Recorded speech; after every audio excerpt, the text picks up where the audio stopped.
I listened to Hungry Like the Wolf again, and I guess it's not that bad, by which I mean, of course, it's been stuck in my head for the past 4 days. I want my hypothetical pony to be blue with purple spots and yellow feathers and pretty... I thank you very much for your SAT advice. I hope you're right in that my SAT scores won't follow me throughout life, considering that I don't plan on going to medical school. I want to be a screenwriter when I grow up. And as it turns out, nobody cares about the writing section of the SAT. So that's why I'm retaking it, because even though I got a perfect score in the writing section, I got not even close to a perfect score on reading or math, which apparently are the only two sections of the SAT that matter, even though I don't plan to be a mathematician or a scientist or anything that uses math. And I would think that if you did well on writing, you'd do well on reading. That was not the case with me.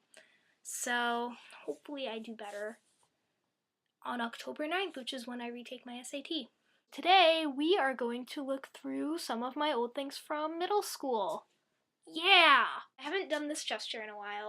In the middle school where I went to, we weren't allowed to carry backpacks in between classes because the teachers assumed that our hormonal little bodies would just not be able to handle the responsibilities of a backpack.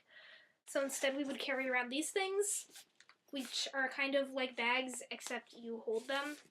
When I was in middle school, I wanted people to think I was really cool, so I would write, like, obscure phrases on my book binder carrier thing, and hope that people would come up to me and be like, oh, what's that say on your binder?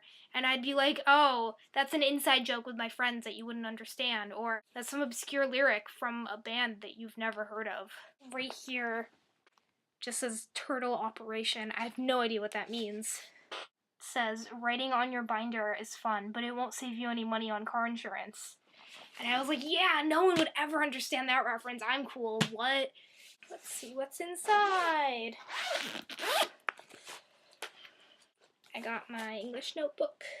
Apparently, I really like to write in bubble letters, and I was actually pretty good at it. I'm surprised. I probably couldn't do this now. This is a little writing exercise I did on the first day of school. It says, on my first day in Miss McCusick's English class, I learned her classroom procedures. One of the first things I noticed was the homework board. As I expected, this was used to write down the homework. Miss McCusick also told us that this classroom is used by a 6th grade teacher. Therefore, the corner of the room is off limits to 7th graders. Did I mention earlier in this video that I want to be a writer? Yeah, that's embarrassing.